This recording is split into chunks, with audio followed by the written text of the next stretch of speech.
Hi, AP Psychology students, and welcome back. Today we are continuing with social psych, and we are still talking about attitudes, but today instead of talking about the formation of attitudes, we're focusing on attitude change, right? And this aligns with topic 4.2, and we are really focusing on learning objective 4.2a and b, which is explaining how belief perseverance and cognitive dissonance apply to attitude change and attitude formation and change. And so we are going to talk about some different things today that meet these two essential questions. So one, how are attitudes and actions related? And two, what factors influence if and when we change our attitudes? So attitudes and actions are related, and I don't think it's a surprise to anyone to think about the idea that attitudes can impact our actions, right? Like this seems like the way it works. So you have an attitude, the environment is important, we should do what we can to help the earth, global warming is real, any of those things. And that impacts your actions. So you make an effort to recycle at work or at home in order to, reduce the amount of waste in our world. Now, let's say that you have an attitude about global warming or recycling or the environment, and I'd like to change it or influence it in some way, right? I would use what we call a persuasion technique, all right? And usually there's two kind of standard ways that we can try to persuade someone. And these two ways are called or identified through the elaboration likelihood model. So this is just a theory of how we process persuasive information and change our attitudes. So really, there's two ways that we can do this. The first is through something called central route to persuasion. So this is where we utilize facts and evidence to convince someone of our opinion or of our idea or to change, whatever it is that we're working on to change. This ad is an example of a central route to persuasion because what they are doing is they are trying to persuade companies to hire more women in leadership roles, and what they're doing it with is facts and evidence. So they talk about increase in profitability and revenue, right? That they're giving hard data about what happens when more women are in leadership positions. This is an example of the peripheral route to persuasion. So this is when we try to utilize emotions or celebrity or attraction to convince somebody to like our product or like a certain idea, right? And if we go back to thinking about like women in leadership roles, it might be using Taylor Swift to talk about leadership roles as opposed to the data, right? But in this instance, she's using Taylor Swift to celebrate Diet Coke or to influence your opinion about Diet Coke. There's nothing really about Diet Coke and anything that it does or tastes like or better than or worse than or anything in this ad, right? It's just connecting the celebrity with the Diet Coke. Now, ultimately, the technique that you use should depend on your goal. So if your audience is highly motivated and they really like to think about the message, this deep processing central route is very effective in leading to lasting change. However, if your audience maybe is low motivated or doesn't really care about it or it isn't important to them, some these superficial things like celebrity, emotion, fear, attraction, etc., can lead them to do a temporary change of mind, but that might be susceptible to change easily if they get a different message in a different way. So yes, Taylor Swift and Diet Coke. If I love Taylor Swift, I might be more likely to drink Diet Coke the next time I go to the store over Diet Pepsi. However, if then I have another celebrity that I like and they start talking about Diet Pepsi, I might change my mind.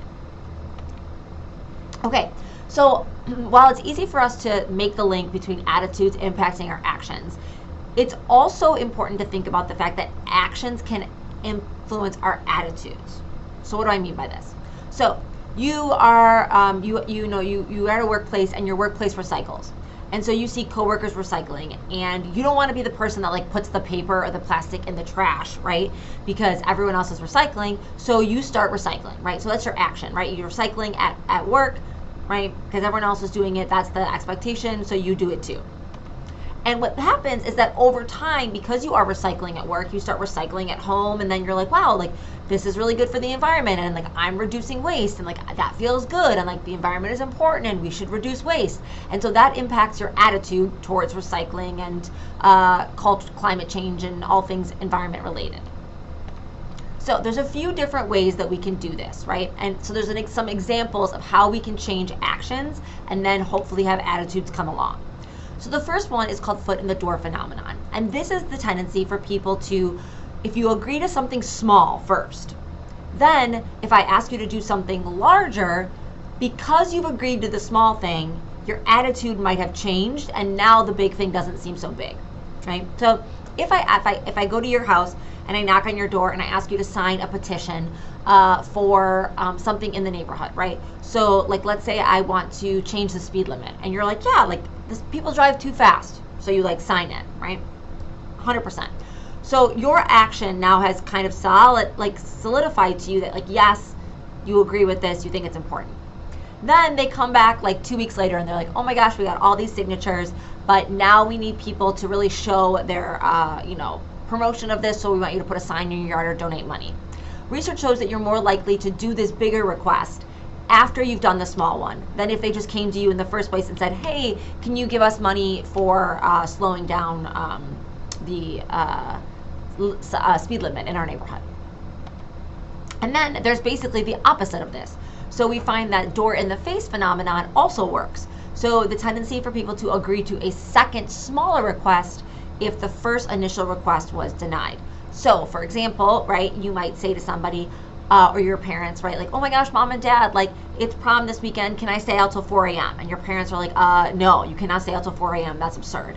And then you're like, okay, but like, what about like 1:30? And they're like, oh, that seems much more reasonable. And so then they're like, okay, fine, 1:30. Well, the idea here is that you always only wanted 1:30, but you knew that if you started with 1:30, they might say no to that. So you started with something large and then worked your way to what you actually wanted, which was more reasonable.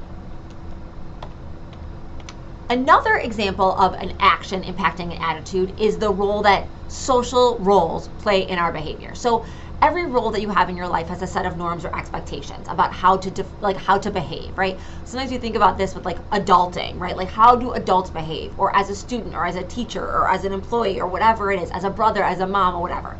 And that when you take on that role, you just do the things, right? Like you do what you're supposed to do. And then eventually over time, you can kind of become that role. Like you adapt the attitudes and ideas that you've been acting. It's very much fake it till you make it.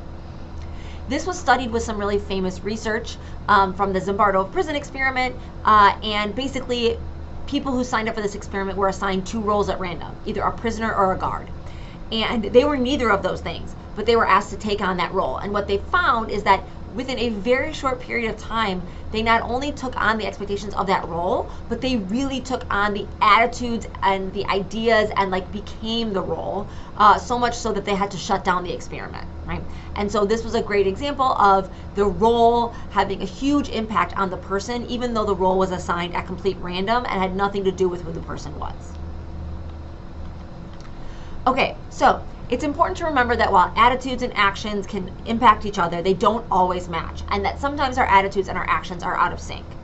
And when this happens, we experience something called cognitive dissonance. So when you have a feeling and you have an action and they don't match, it makes you feel uncomfortable, right? You feel anxiety or stress, or you feel uneasy. This is sometimes what we might think of as like hypocritical behavior, right? So at this point, you really have two options if this happens. You can change your thought or you can change your action, right?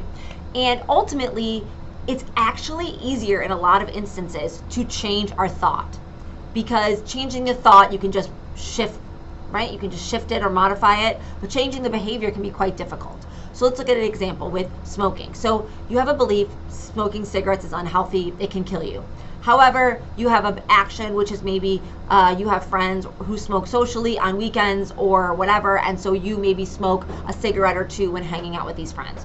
Okay, so these two things don't match, right? So what do? You have two options. You can either change your actions, you can stop smoking with your friends on the weekend, or you can change your belief. Well, research isn't totally conclusive on how much cigarette smoking is unhealthy. So like maybe just a few cigarettes, or like how much vaping is unhealthy. So maybe just like I just vape on the weekends, right?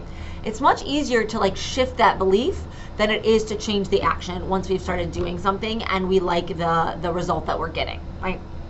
So another example of this with not something quite so serious, right, might be like with eating meat, right? So we might believe that animal cruelty is wrong, but we might really enjoy eating a hamburger or chicken wings or whatever it is. So we have to figure out what to do. So it's easier for us, it's really hard to cut out of meat of your diet, right? So it's easier for you to think about like, okay, well, I'm only gonna eat meat where I know that the animals are treated well, or animal cruelty isn't the same in all places, or you kind of like just modify your belief, and then you can continue with the behavior. So with that being said, although we can modify our behaviors and beliefs, attitudes can also be resistant to change, right? So while it is easy to adjust an attitude when it works in our favor, like we want to keep the behavior, if we really have an attitude that we care about deeply, it is very hard to change it, even when you are given information that proves that your attitude or belief is wrong. So this is called belief perseverance, and we've talked about this before, right? But the refusal to change an initial belief regardless of the evidence presented. And ultimately, like if you have a core belief system or something you believe strongly that matches with your behaviors, it's very difficult to change it, even when you know or are given information that proves that your belief is wrong.